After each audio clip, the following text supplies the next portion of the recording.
So I'm Valerio Sorichetti from IST Austria in the Scharic group. I'm going to present some work that we did on how biomolecular condensates can pull chromosomes together in cell division. So I also have this figure that I think you saw for like the 10 times, like in this conference, because I thought I needed an introduction slide on biomolecular condensates, but people have already introduced them. So I will not talk a lot about them. But yeah, they are these kind of systems in the cell that have liquid-like properties. Now, I will not go in the minefield of like, is it phase separation, thermodynamic, blah, blah, blah, because it's a touchy subject. But, but what I will say is that very often they are condensates of charged proteins, often with disordered region or fully disordered proteins, which for a soft matter physicist like me, it means they are polymers, because if they are not folded, they are like a polymer. And they often condense with nucleic acids, so RNA or DNA. So this is my introduction on biomolecular condensates.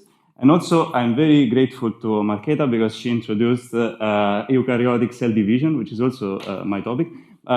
So I will not focus on the spindle, but on something completely different. So when you have cell division in eukaryotes, basically what happens is that you replicate your chromosomes, and you have these two copies of the chromosomes that are attached together, and then you have to separate them and bring them to the opposite sides of the cell. So the first thing that you have to do is to disassemble the nuclear envelope, because otherwise you can't really separate them. And then there is this mitotic spindle that grabs the copies of the chromosomes from each side and pulls them to the opposite side of the cell.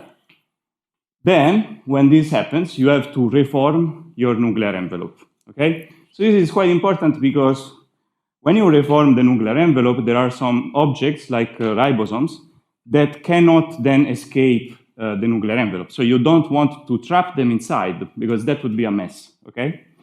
And so what experimentalists, our collaborators, realized after many years of study is that there is a mechanism that does the following. There is a mechanism such that in this phase, something is causing a repulsion and a localization of the chromosomes so that they don't form a clump together, because in this moment you want to separate them.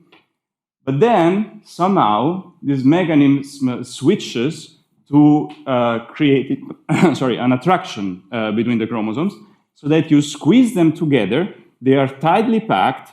And when you reform your nuclear envelope, you don't have some kind of foreign ribosomes or other large cytoplasmic components that get trapped in the nuclear envelope. So how does this work? Well, it turns out that this process is regulated by an intrinsically disordered protein, so for soft matter people, a polymer, that is charged, and it has a chromosome binding domain, so it can bind to the chromosome. So what are you seeing here? Sorry. So here is what you would have in cell division, but they disassemble the spindle. So there is no spindle here, okay? But you can see that these proteins is this yellow reddish thing here. It's called Ki-67. Here, basically, you're seeing that it's covering all the chromosomes that are clumping together, right? So it's in the phase in which it's causing an attraction between the chromosomes. And what you can also see, it has a binding domain that binds to the chromosome. If you remove these binding domains, it also forms some kind of condensates in the cytoplasm. And this is because it's condensing with RNA that is floating around the cytoplasm, okay? And this is what is regulating this clustering in late cell division of the mitotic chromosomes. So also, if you look, this is then a video in which you have spindle and everything, the cell is dividing. If you pay attention, you can see some of these droplets that merge together. You can see, I think, one here on the bottom, one here on the top, like here, okay? So it has liquid-like properties, okay? I'm not saying anything about, but it's kind of liquid-like. So what do we think is happening is the following. This is not my theory. This was already kind of hypothesized by our experimental collaborators in Heidelberg. So in early mitosis, you have your mitotic chromosomes, this very famous X shape, and they are covered by these Ki-67 proteins that covers the whole chromosome as a brush. And floating around the cell, you have this pre-ribosomal RNA. So you have a lot of RNA, which is a negatively charged polymer. Okay. So here, crucially, in the early cell division, this Ki-67 is phosphorylated, which means negatively charged. It has negative charges. Okay. So everything is negatively charged. RNA is negatively charged. The protein is negatively charged. So you have steric repulsion, you have electrostatic repulsion, and the chromosomes are individualized. But the cell has a way of changing charges of proteins in time. So this protein then, in late cell division, the chromosome is already like divided. So this is 1/2 basically. It gets dephosphorylated, which means that it gets its own like proper charge, which is positive. And then what happens? Then you have a positive brush, another positive brush, and a negative polymer in the middle. So you can make some kind of sandwich that attracts the chromosomes together and creates some sort of a glue effect between them. And actually, what you can see, so here in pink you have the chromosomes, and sorry, in green this is not RNA, but this is nanoparticles that they're put inside the cell to see if really like this is excluding larger particles from the area in which the chromosome condenses. And you can see wild type, this is where everything is normal. The chromosomes are clustering together and you are expelling the nanoparticles from the middle. But if you remove these Ki-67 proteins, they are not clustering anymore really, and you have a lot of nanoparticles everywhere in the cell. So they are not expelling these large molecules. Okay, so this is really like important.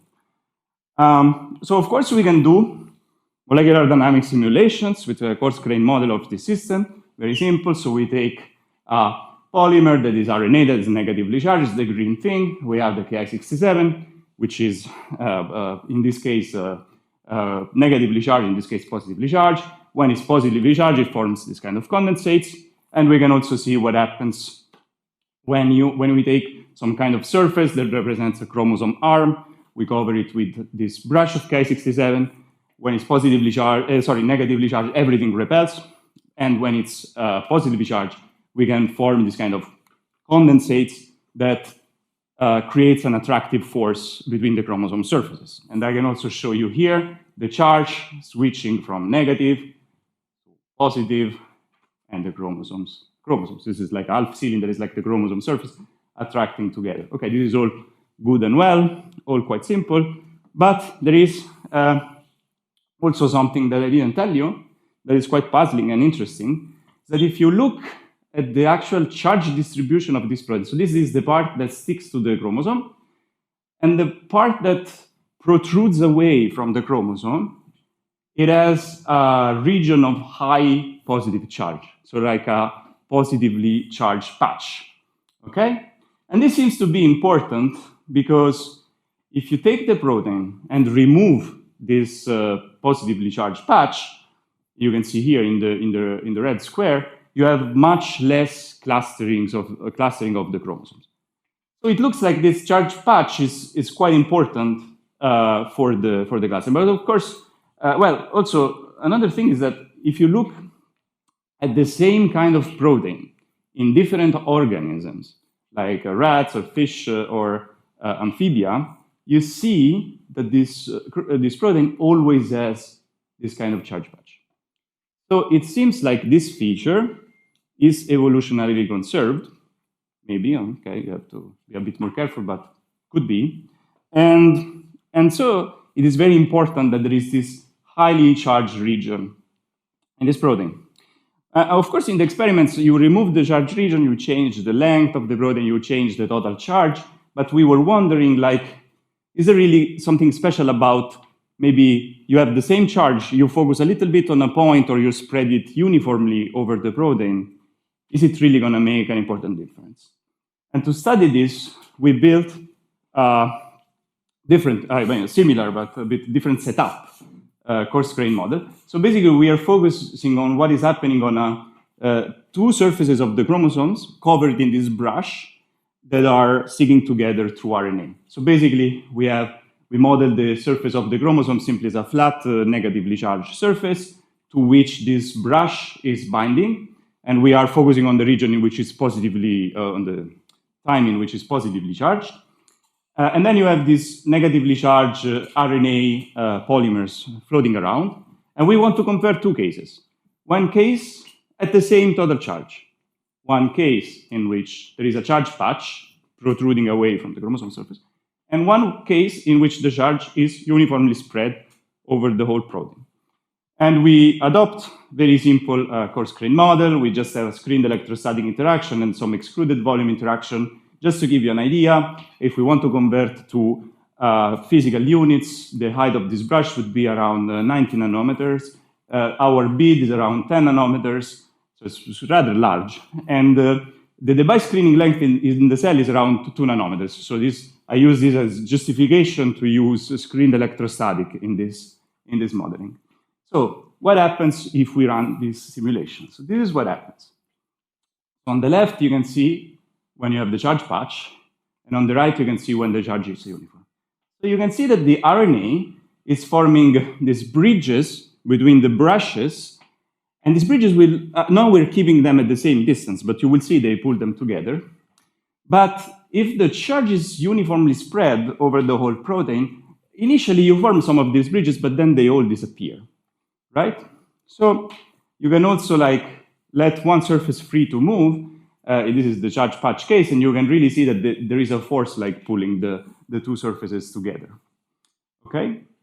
So, of course, we can be a bit more quantitative about this. We can take these two surfaces, put them at a fixed distance, then change this distance and measure the evolution of the pressure between the two surfaces.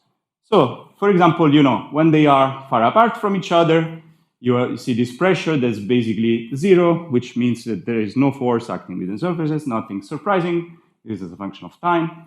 And then as you drive them closer together, always keeping the distance between them constant, you can see in this case, for example, the pressure initially is negative. So negative pressure is an attractive force in this case. And then it goes up.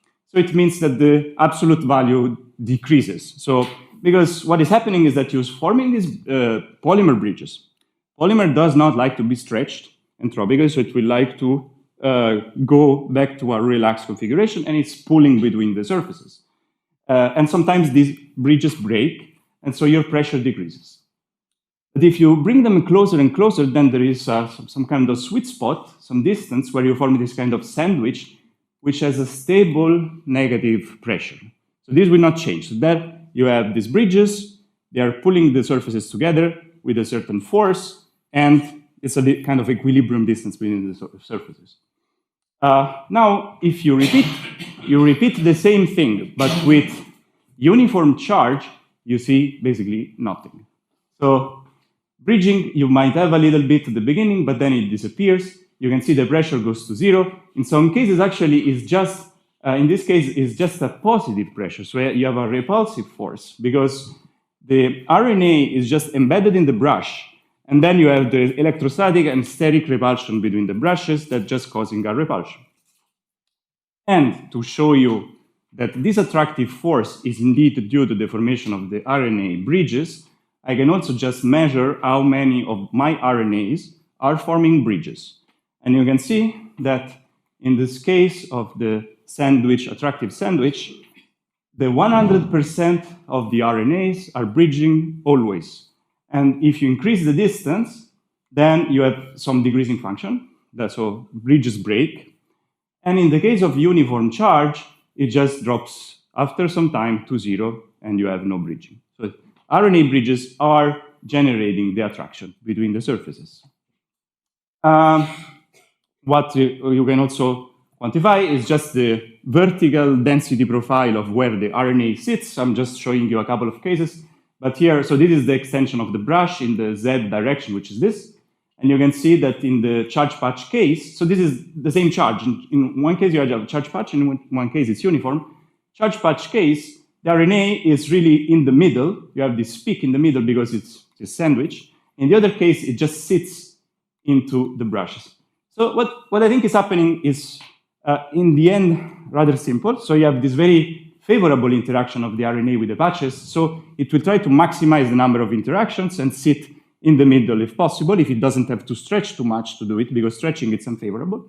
But in the case of the uniform charge, it's like a field of uniform favorable interaction. The RNA would just sit in the middle of this and adopt the conformation that is entropically more favorable. So the only real way that you can form, and I will show you that you can form bridges in this case, is if the brushes are really touching. In that case, some RNA will be between the two surfaces. Okay. So another thing we can do is to measure the potential of mean force between the surfaces. So we take them at different distances, we measure the force that is acting between them, and then we change the distance. And again, maybe I'm repeating the same concept, but like when the charge is uniform, you see this kind of profile of the potential of mean force. There is a very shallow minimum, so this is of unit of kT, of course. There is a very shallow minimum, basically close to this distance 1, that is where the brushes are in contact, because it's normalized. And so you have very weak attraction just when you are in contact. But when you have the charge patch, then you have a very deep and rather long-range attractive minimum. So the charge patch creates a strong and long-range interaction, attractive interaction between the surfaces. We also developed some very simplified analytical model of the system, in which basically we take the RNA as an ideal polymer, so just a random walk, and basically in the uniform case, we just have a region of favorable interaction, which is this uniform region of favorable interaction, whereas in the charge patch case, we have a thinner region. This is the region where you have the charge patch, where the interaction is more favorable, right? And from this very simplified model, we are able to derive an analytical expression of the fraction of bridging RNAs as a function of the parameters of the system, the length of the RNA, the distance between the brushes, the free energy of the interaction between RNA and the region, the delta is this region where the interaction is more favorable, okay?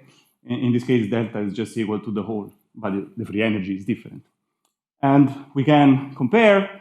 So this is not quantitative because the model has a lot of approximation, like ideal chains, no excluded volume, et cetera, but qualitatively matches very well the simulation. So this is the fraction of RNAs that are forming bridges as a function of the separation between the surfaces. So you can see that, again, in the uniform case, this is the extension of the brush. As long as you pass the extension of the brush, there are no bridges anymore. So you really have to be at the distance of twice the brush height.